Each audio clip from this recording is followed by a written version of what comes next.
Tú eres real, Señor, y hoy lo vamos a declarar con todo nuestro ser. Vuelvo a despertar al tus ojos mirar, late mi corazón junto a ti. Nada me detendrá, nada me contendrá, ni el cielo ni el mar, nada podrá frenar tu amor. Tu amor es real, nunca me fallará, no fallará. Hoy de nuestro control se escapa tu amor, tu gran amor. Tu amor es real, tu amor es real. Tu amor es real, tu amor es real. Tu amor es real, Señor.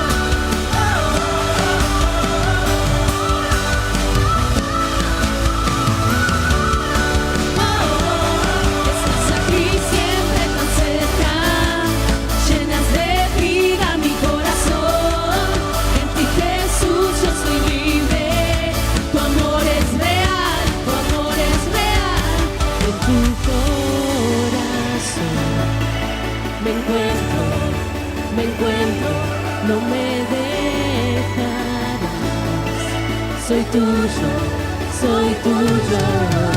Tu amor es real, nunca me fallará, no fallará.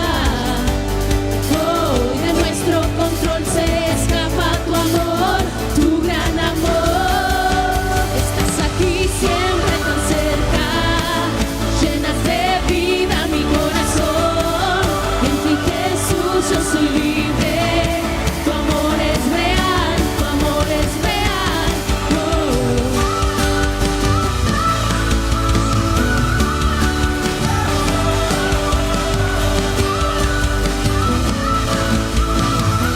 Estás aquí, Señor. Estás aquí siempre tan cerca, llenas de vida mi corazón. En ti, Jesús, yo soy libre. Tu amor es real, tu amor es real. Sí, Señor, lo declaramos. Vuelvo a despertar. Vuelvo a despertar al tus ojos mirar, late mi corazón junto a ti. Te celebramos, Señor. Tu amor es real, tu amor es real. Tu amor es real, tu amor es real.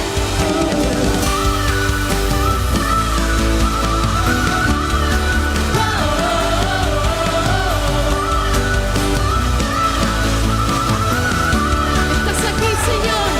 Estás aquí siempre tan cerca, llenas de vida mi corazón.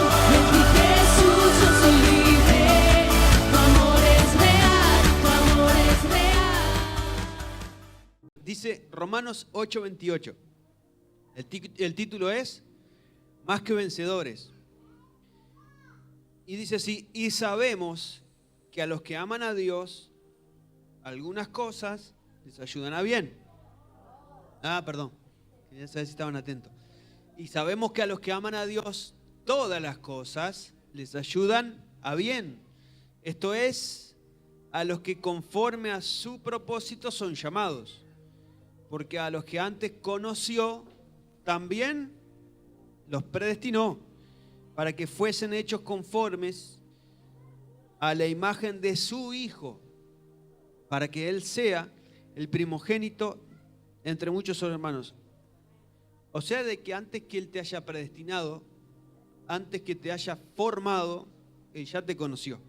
Porque dice, porque a los que antes conoció, también los predestinó para que fuesen hechos, y ahí sí el Señor te hizo y me hizo, conforme a la imagen de su Hijo.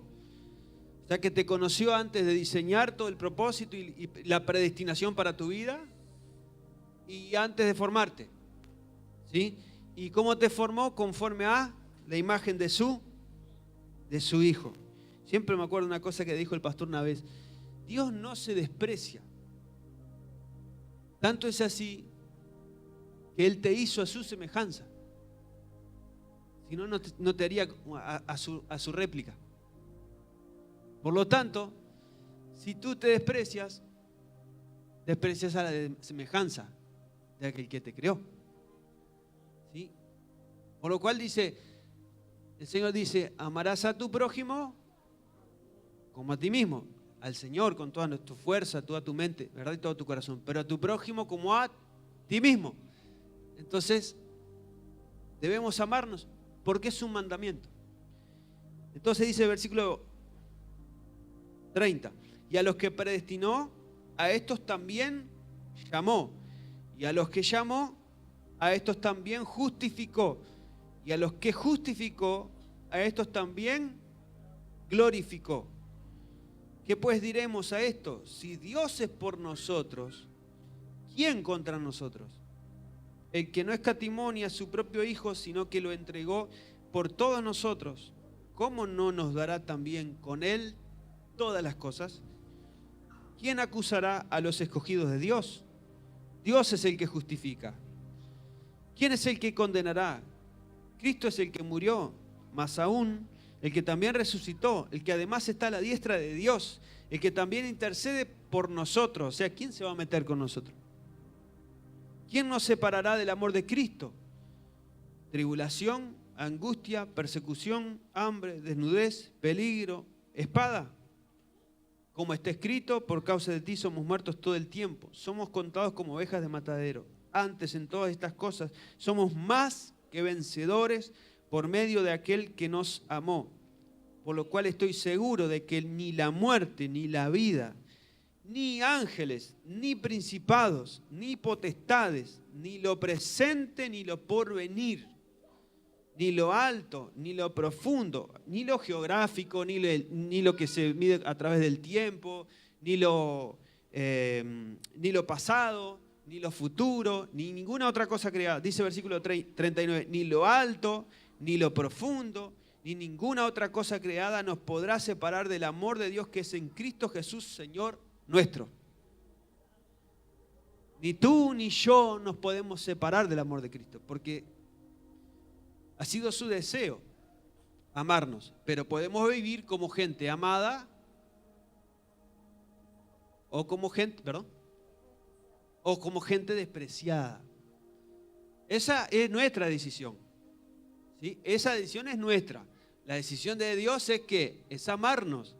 Y la decisión y el deseo de Dios es que nosotros no seamos separados de su amor por nada creado, por nada que se mida a través en lo geográfico, a través del tiempo, de lo que hayamos hecho, lo que vayamos a hacer.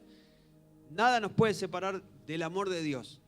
Pero nosotros decidimos vivir como gente amada y agradecida por consecuencia, o como gente despreciada y bueno, y todo lo demás.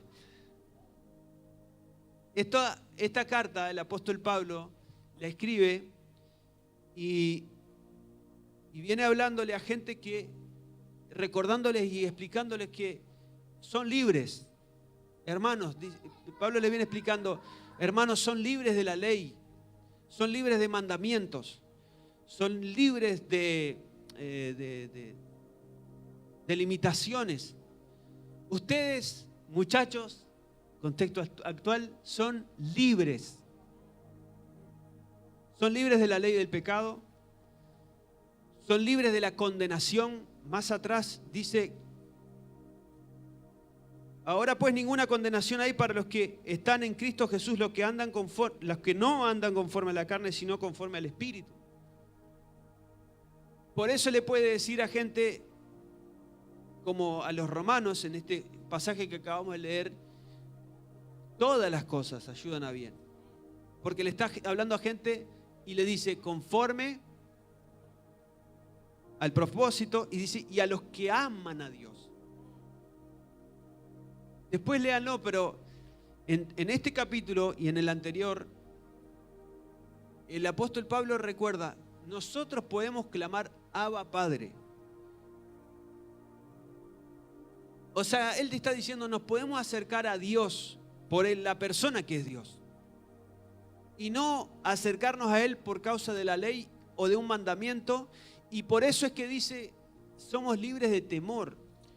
Esto está en el versículo 14, en este mismo capítulo. Porque todos los que son guiados por el Espíritu de Dios, estos son hijos de Dios. Pues no habéis recibido espíritu de esclavitud para estar otra vez en temor, sino que habéis recibido espíritu de adopción por el cual clamamos Abba Padre. O sea, otra vez, algo parecido. ¿Yo puedo venir a Dios a clamar por temor? Sí. ¿Puedo venir a Dios a orar por temor? Sí. ¿Puedo venir a la iglesia por temor? Sí. ¿Puedo venir por las dudas? También.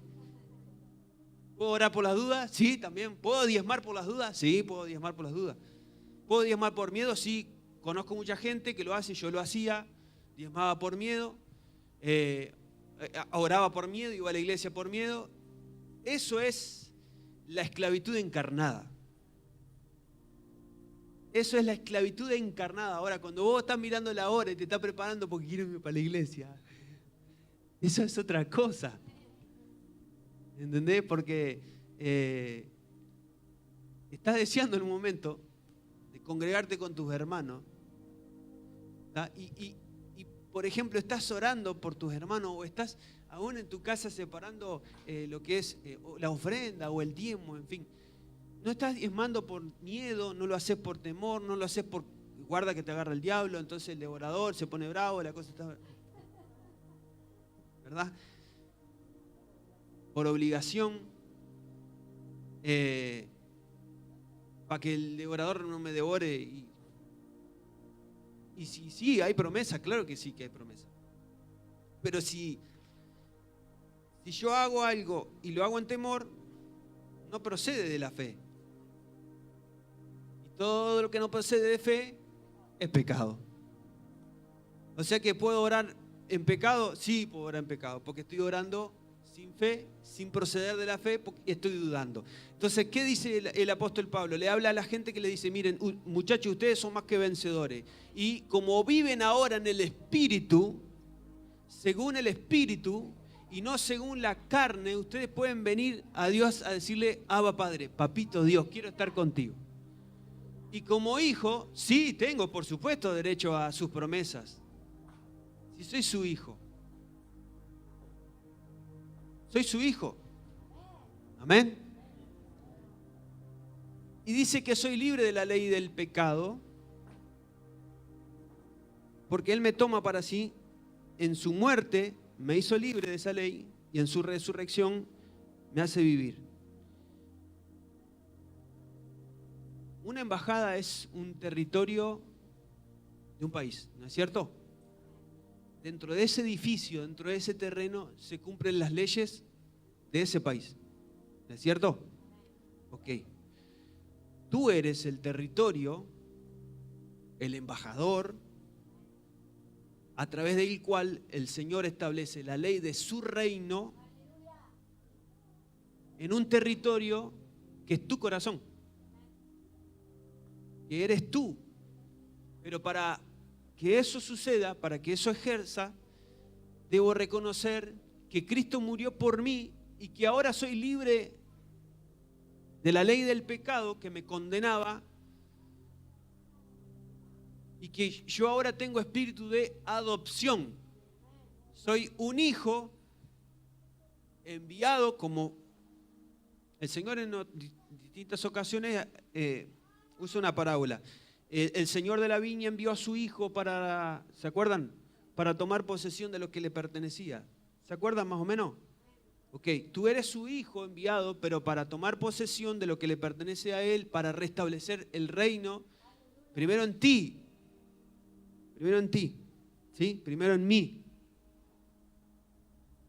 Entonces ahora ya no vivo conforme a la ley de la carne, y no es en mis fuerzas, no es en mi condición, ni mi intelecto, ni siquiera en mi conocimiento, sino que es en la revelación y en la vida según el Espíritu. O sea, ya Dios hizo algo en mí y fui yo el primero que recibí convicción de que yo necesito a Cristo.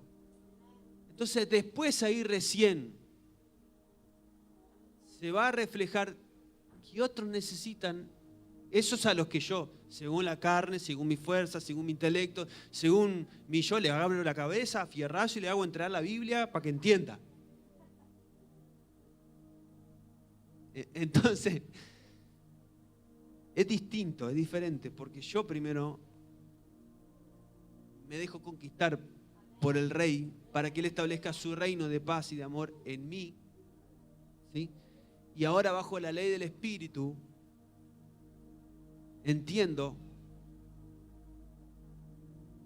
¿Se acuerdan del joven rico que vino y le preguntó al Señor, ¿qué debo hacer para recibir la salvación? Y él dijo que había guardado todos los mandamientos desde su juventud. Y Jesús le dijo, te falta una cosa, y es que, ¿cómo?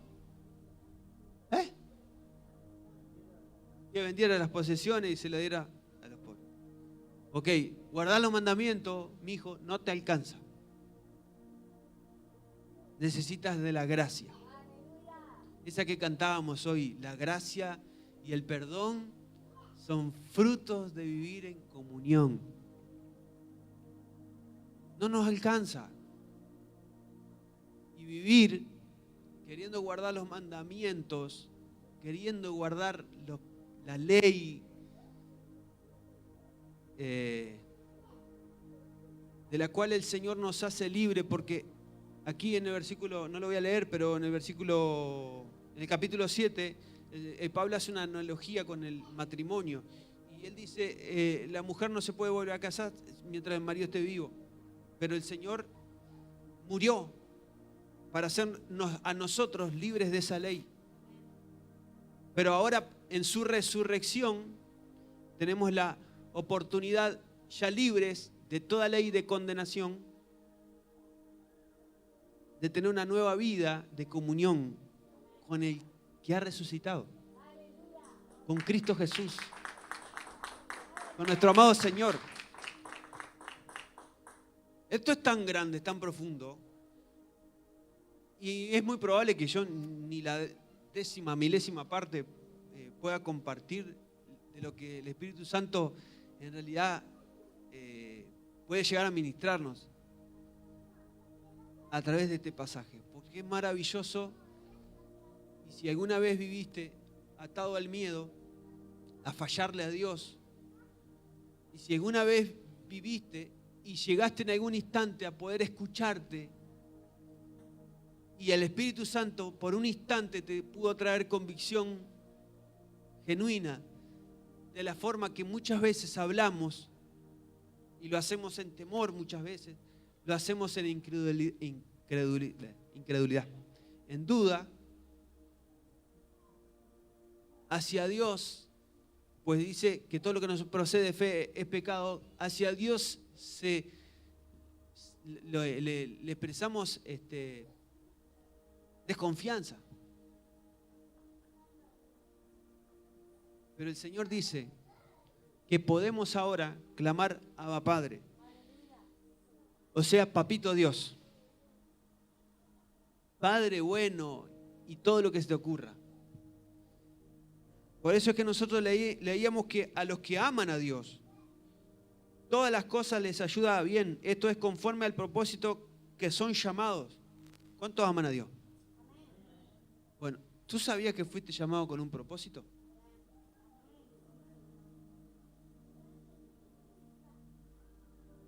¿Sabías que fuiste llamado con un propósito? Ahora te voy a hacer una pregunta, no me la conteste a mí, contestátela a vos. ¿Vos tenés idea, tenés convicción de que hay un propósito con el que fuiste llamado? No me lo conteste, contestátelo vos. Porque quiero decirte que sí, que fuiste llamado con un propósito. Y cada detalle de tu vida y cada cosa que puedas vivir, Dios puede valerse de eso para forjarte para el propósito con el que fuiste llamado. Hoy leíamos con alguien una nota que le hicieron al pastor Benny Hinn. Lo conocen, ¿verdad? Y él contaba que en un momento de su vida, por el 2010, se divorció de su esposa y obviamente todo el divorcio y todo lo que estaba pasando en su familia lo estaba afectando muchísimo. E incluso él decía, es imposible que nos afecte aún la comunión con Dios. Las fuerzas para orar, estaba batallando para sobrevivir en la fe, decía él. Pero cuando iba a ministrar, Dios lo usaba con poder. Y el Espíritu Santo le ministra en un determinado momento y ante algo así como 3.500 líderes, él abre la conferencia con una oración. Señor, dice tu palabra, que en algún día, en algún momento, vendrán muchos delante de ti y te dirán, en tu nombre hicimos milagros, y tú les dirás, no os conozco. No quiero ser así, no quiero ser esa persona. No quiero ser alguien que no te haya conocido, aunque en tu nombre pude haber hecho muchos milagros.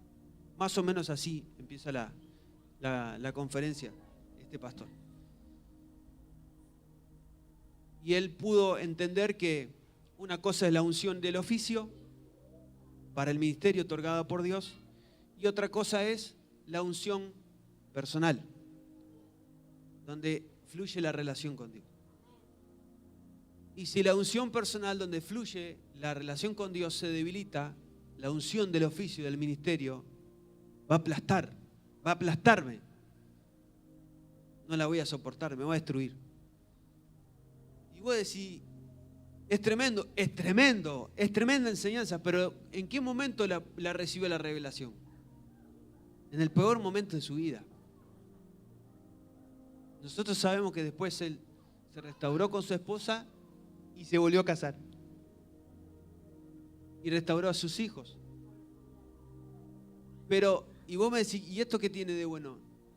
Y esto tiene de que cuando hay un propósito por el cual Dios te llama, aún eso, que es horrible, sí, claro, sí, él mismo lo decía y cualquiera puede darse cuenta, que eso, aún eso es usado con un propósito, o sea, ayuda a bien.